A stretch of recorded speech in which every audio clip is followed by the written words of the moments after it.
Every life journey comes with a challenge. Our inability to juggle our personal, financial, and professional lives could derail us from achieving our optimal selves. How can we become more decisive? Hi, my name is Dr. Jeffrey T. Evans. With several degrees in healthcare and business management that I have obtained over the years, I realized an important lesson. Preparation is the key. Chances for success in finishing the journey would be greatly enhanced if the trials and tribulations of the journey were known before the journey began. In my book, Considering the Journey, One Doctor's Perspective, I highlighted some of the most important lessons for success. Welcome to Journey 2, the podcast. Good morning, good afternoon, good evening, wherever you're listening to this podcast at. Today, my name is Jeffrey T. Evans, Dr. Jeffrey T. Evans, author of the book, Considering the Journey, One Doctor's Perspective, and I want to welcome you to my podcast, Journey 2. This is my third podcast, and I feel like I'm learning more and more as I continue to do these podcasts. I've never done these before, so I'm on a journey as well to try to learn how to do a podcast, do a good podcast, and make it effective so my listeners can get something out of it and make those tough decisions and have a good basis for why they made those decisions and how to hang in there. Just like I said, this is my third podcast, and I feel like I'm learning more and more as I continue along this trail. I've covered a synopsis of my book in my last podcast, so I'm going to go ahead today and continue reviewing my book by diving into the chapters that make up the book.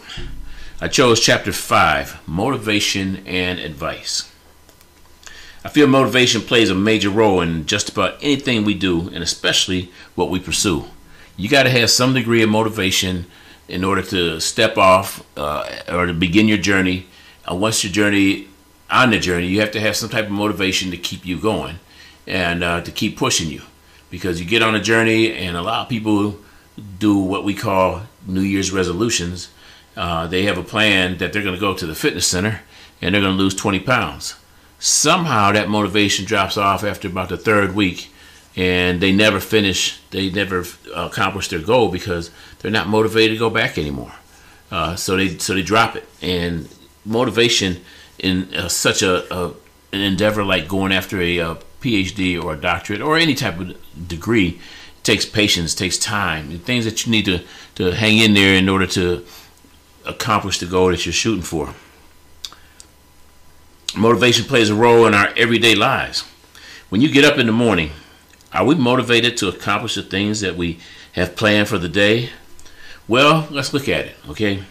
Our health, our state of mind, are we happy? Are we sad? Are we mad? The weather outside, the amount of sleep that you got last night, your partner's attitude can all affect your motivation today in trying to get something done. The weather outside, it could be gloomy outside, and you may have had a plan to do something outside today. That can shoot an arrow right through your motivation. You can look at your state of mind. What was your state of mind when you went to bed last night? What was your state of mind when you were thinking about doing this pursuit of a challenge? State of mind has a lot to do with your motivation. Your health has a lot to do with it. You may not feel like it. I can tell you from personal experience, my voice sounds very heavy right now, and the reason being is because I have something upper respiratory going on that I've had going on since the beginning of September.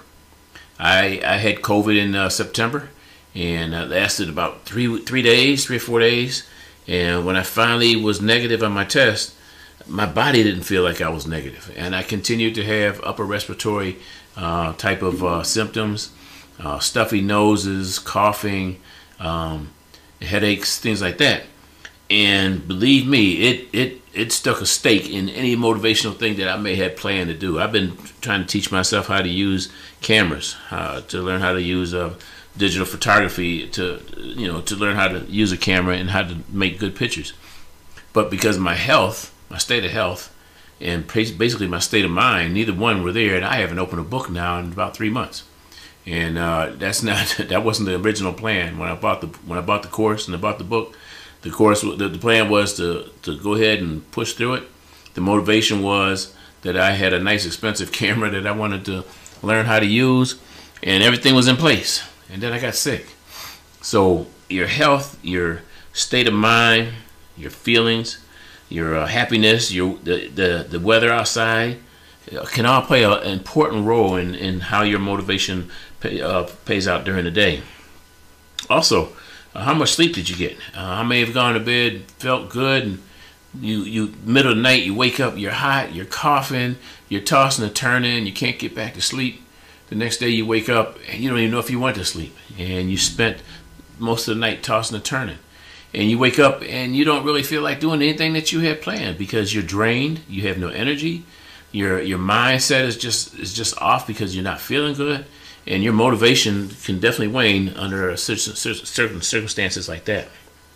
Motivation can also come in different ways, i.e., when a team loses more than they win.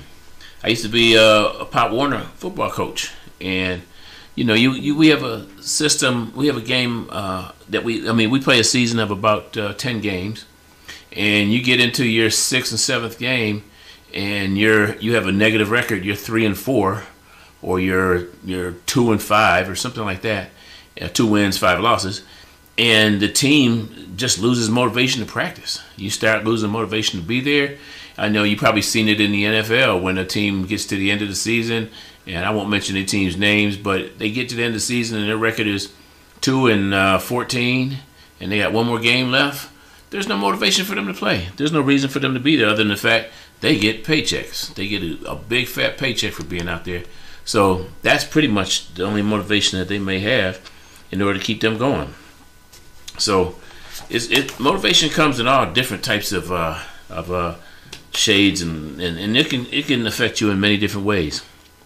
Of course, you have one or two that stay with the game. Like if you're coaching football, you have one or two of your players that kind of stay with the program because they're motivated by other things and they continue to play on. But for the majority of your team, just might sag and you might not get to your goal. Motivation is also a long-term challenge. In a PhD program or a doctorate program, which my book is about, it can take you anywhere between 4 to, and I've heard people saying 8 years. I say 4 to 6 years, 4 to 7. It took me 6.5 to finish. And you got to have something that motivates you, that every time you look at that computer, or every time you look at an assignment, or every time you start thinking about working on your dissertation, you got to have something that makes you sit down. Makes you sit down in front of that computer, because you can procrastinate and procrastinate and procrastinate and you'll never get it done.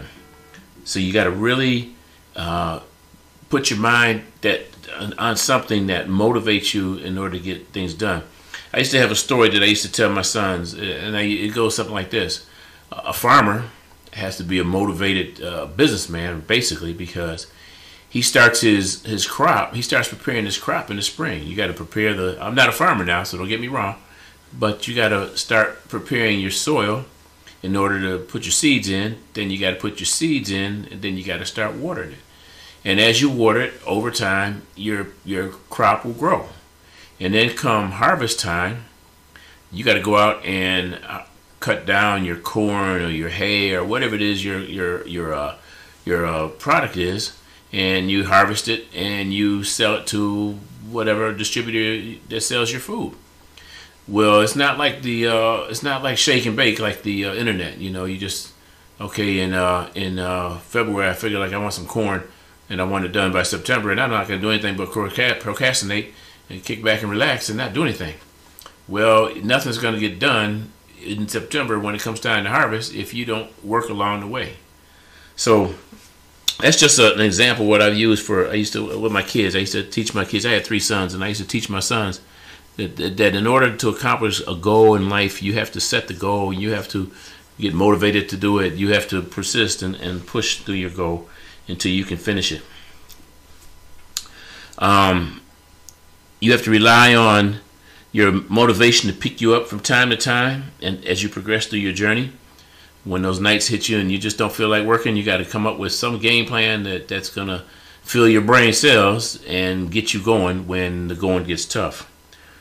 For me, excuse me, the challenge was to prove to myself that I could do it. I motivated myself by wanting my mother to see me graduate with a doctorate and to fulfill her dreams of her son getting an education. My family emphasized education when we were young. I chose to go in the Navy after graduation, which was not exactly what my mom wanted me to do, which was fine. It was okay. She told me I had three choices. I either go to school, I get a job, or I go in the military. And I chose the military. I could tell she wanted to see me get a degree, or she wanted to see me go to school, because that was just something that had been ingrained in her family, and she ingrained it in ours. I chose not to do that, and my motivation to go back to school was to accomplish the goal. Even though I chose my path, I also wanted to accomplish what my mother wanted me to do as well. She instilled it in me when I was younger, and my game plan was to try to keep up with what she wanted to see as time went on. And I went for it as much as I could, so I had to keep on pushing on that. So my big motivation was to finish before my mother closed her eyes for good. Now, she was 82 years old when I started, so the clock was already ticking. I finished when she was 89 years old, and she was there when I got hooded and walked across the stage. It was a real big accomplishment for me, because obviously I was going against Father Time. I was going against my mother's ability to stay alive. She, God bless her, didn't have any medical conditions that warranted that she would not make it to 89. She did pass away at the age of 94. But she got a chance to see me accomplish the goal that she always wanted for me to do. From the day I went in the military, she wanted to see me get an education. She would always kind of put that in the story, you know, in the storyline, or she'd probably add that in. And in fact, when I told her I was getting ready to go back to school when I was 51 or 52 at the time, she thought I was crazy. She said, "Why are you doing this? You know, you don't need to do this. You don't need an education at this time in your life. Now it's time to enjoy." But I had it ingrained in me. I had it, it's deep inside me. If you read my book, in the beginning of my book, I talk about a situation that happened when I was in first grade. My mom, I brought home my report card, and my mom did not like what she saw. I had all B's. I was a B student, and my sister, who she compared me to at the time, was an all A student. She was 4 years older than me, and my mother was accustomed and just had always seen A's on a report card. And then when little Jeffrey came home with B's, she did not know how to relate to that. So I caught it right from first grade. You know, I got to do better in school. I got to do better in school.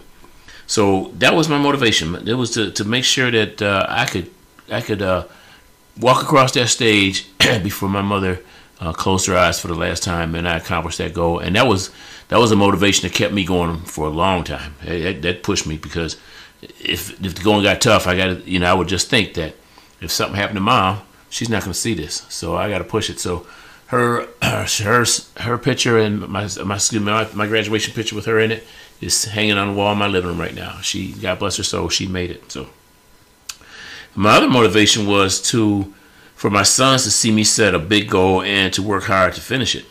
I wanted them to see that you can go through it because they could relate to their own flesh and blood doing it. If they saw their father doing it, then maybe they realized, wow, I can do it. You know, young kids look at their parents. If you're over 40, you're old. So they looked at me as being an old man. Old man's going back to school, and if he can do it, then I can do it. So I wanted to be a role model for my sons, so that they can see that if you set a goal, if it's achievable, you can achieve it. You just gotta go for it. You can't procrastinate. You don't want to go through life without making goals. And I used to always teach my sons, you need to make them goals and pursue those goals in order for you to have a fruitful life or a good life. In my Navy career, I mentored a lot of young sailors in their careers. I tried to motivate those who had talent but didn't realize they had it. I was enlisted for 11 years, and my goal was to get commissioned one day. And I transferred to the Philippines when I had 8 years in. And at that particular time, I decided that before I came home from the Philippines, I wanted to have my bachelor's degree. And at the time, I had an associate's. I wanted to have an application in for an officer's program, and I wanted to be a first class. I was second class when I went there. I accomplished all those goals, and I literally accomplished those goals 5 days before I transferred out of the Philippines. My motivation was time. My motivation was money, time and money. If I get this application in and I accomplish everything I need to do, then I could get picked up as an officer and I can get commissioned, and that's more money. Then once I did get commissioned, I did at the 11-year mark. I used my experience to help other sailors, to mentor sailors to come along as they came along in their careers, so they could do better. Excuse me. I use different approaches depending on how they learned them. Some people learn by talking, some people learn by pictures, some people learn by discussion back and forth. Some people you can hand a book to and they can learn from that. So I came up with what I call the TAN philosophy. The TAN philosophy is in my book. It's more in depth in my book, but I'm gonna cover it briefly here just so you get some idea of what I'm talking about. The TAN philosophy is TAN. TAN doesn't mean it's an acronym, but the TANN all stand for something, and I'll talk a little bit more about that. So the T stands for take a negative thing and turn it positive. The A stands for always stay a step ahead. And N stands for never let them see you sweat, but let them know when you're mad. So let me talk a little bit more about that. So take a negative thing and turn it positive. So how many times have you seen somebody get upset with something, and something that a boss says, something that a wife did or a husband did, something that a kid did, something that a car crash or accident on the way home, or just something, and they get so upset that they just go off. They start punching walls. In the military you see guys punching walls, and they just get so upset, especially if it's a boss, and you verbalize something back towards the boss that you shouldn't have, and that you regretted saying to that person. Well, in take a negative thing and turn it positive, what I mean by that is something really gets under your skin, gets you really upset. Walk away from that source and go to do something to burn off that negative energy. Turn that energy positive. For me, I used to lift weights when I was in the Navy. Obviously, I don't do it anymore, but I did it when I was in the Navy. And if I had a bad day at work, or I had something go on at work or whatever, I would go to the gym and I would pump iron more and more. I'd add on pounds. If I was benching 150 or 160, that particular day I would try my next 170. I would turn that negative energy into something positive, so that it would benefit me, not destroy me or not hurt me, but benefit me. I would turn it around, turn it positive. Again, in my Navy career, I had a really dark moment when I was stationed in Subic Bay. I'm not going to elaborate on it, but it really affected. It could have affected my career had I had done the wrong thing and went negative instead of positive. That particular day that this particular thing happened, I had a mentor there that pulled me aside. I went to his house that day. We sat down. We talked for hours. Literally hours. It was about 1 or 2 o'clock in the morning when we finished talking, and we started talking around 5 o'clock that night. And basically what he told me was, turn this positive. People don't care about your attitude. People don't care about what you're upset about. Turn it positive to work for you. So to make a long story short, I went from a disgruntled first class petty officer working in my office to within 6 months I was nominated for Sailor of the Quarter at the hospital I was at.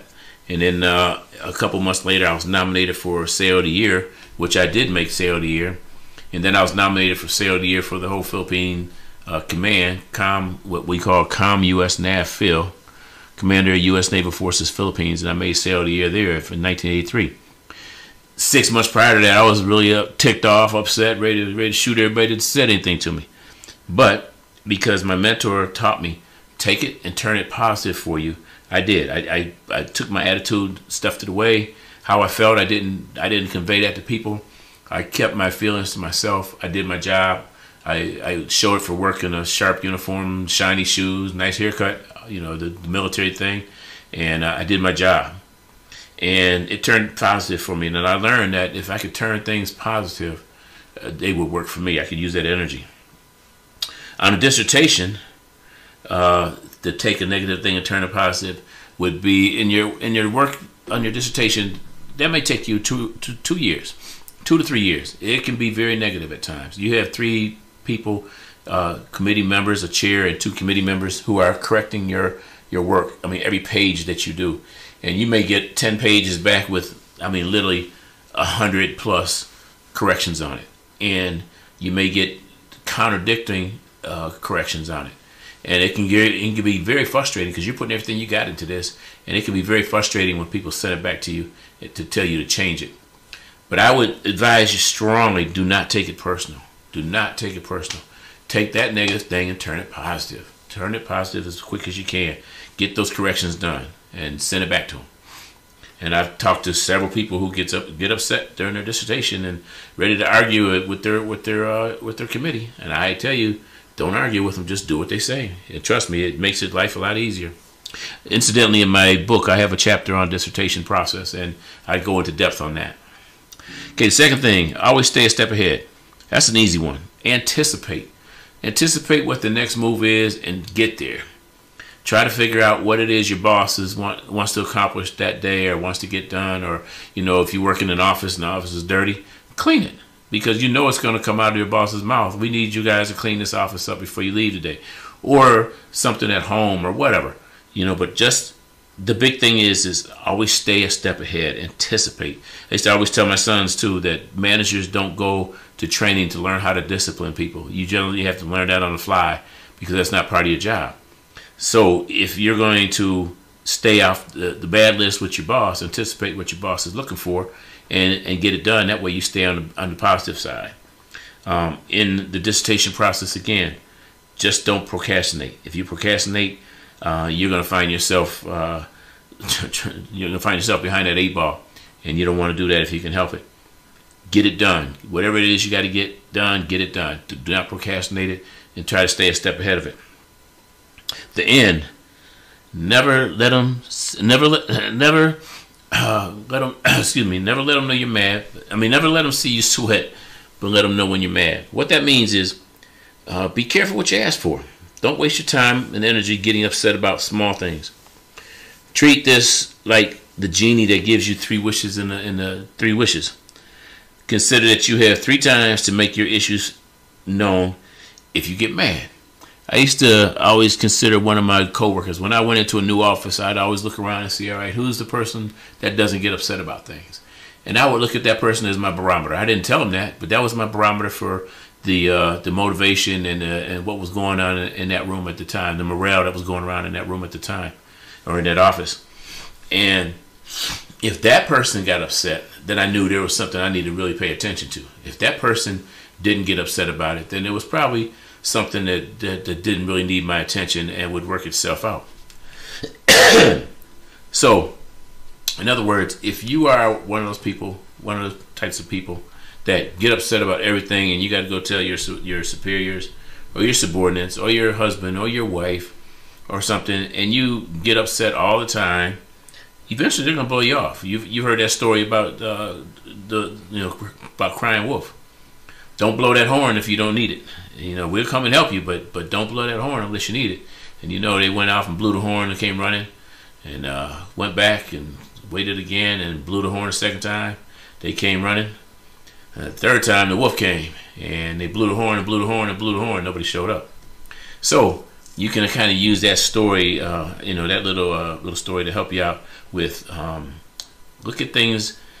You're going to sweat things. You're going to be upset about things, but you don't necessarily always have to voice your opinion about it. You don't necessarily have to put it on paper. My example there was when I worked on my dissertation. The issue I ran into was I can't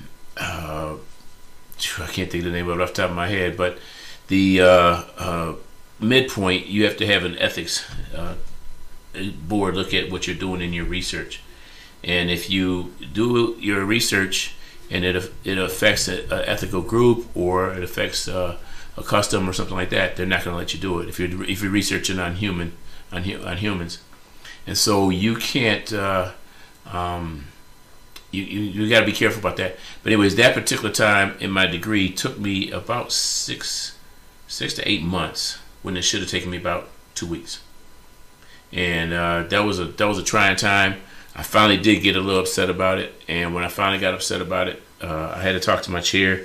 My chair had to talk to the dean, and I had to get something done. But I was trying not to get upset about something that it may have been an oversight on somebody's part. I don't know. But I didn't want to get upset because, once you get upset, people start kind of putting you in another category. And if you get put in a category that might not benefit you, might not be a good place to be. So I say all that to say is in this situation, to keep yourself motivated, pick something that can get you up, get you going. Pick something that's worth your while. Pick something that at the end you will know that you accomplished a goal, and thanks to that kept you going. Because had you not had something like that, you would have dropped off, and you probably would have never finished what you were trying to accomplish. So I would say that the motivational factor in life, like I said, when you get out of bed in the morning, depends on how you slept last night, depends on the attitude of your partner. It depends on the situation you're dealing with today. If you don't have money to buy something today, oh well, you'll have money later if you save a little bit of money. But keep yourself motivated to do things, to accomplish goals, and to keep going. If you don't, the other side of that is not good. I say not good because you spend time. Time is our friend. We got to use time very wisely, because if you don't use your time, you're going to lose out on it. And if you lose out on it, then you're not going to accomplish that goal because you didn't pace yourself to do it the way you're supposed to. The learning cameras that I told you about, I've already lost probably a year on that because I just wasn't in the right mind for it, and I probably could be shooting nice pictures and possibly doing portraits for people or whatever. But now I'm not doing any of that because I did about a month of the studies of the book, put the book down, and I should have kept going. It's a 4-month course, and I should have kept on going. I just wasn't motivated to keep on going, and I put it down. So anyhow, that brings me close to the end of my podcast. As I told you earlier, this is my 3rd podcast, and I'm learning how to do this. If you know any suggestions, my email address is my website is www.drjtevans.com. And in the comment section, put something in the comment section and send it to me. And I'll be glad to look at it, take it under advisement, and try to pump this podcast up a little bit. I've been listening to other podcasts, and I'm starting to get the hang of it a little bit. I hope maybe you guys could tell me better, but I'm hoping I'll get the hang of it. Hopefully by my contract of 12 podcasts, maybe by the 12th podcast, I'll be doing a super bang-up job by that time, I hope. So anyhow, I hope you got something out of it. I hope you got something, some of my experience may help you, and that you've learned something from it, and that you can carry that on in your own personal life and run with it and accomplish your goals. So with that, I'm gonna bid you all farewell until my next podcast. May God bless you all, and take care of yourselves, and hang in there. Out.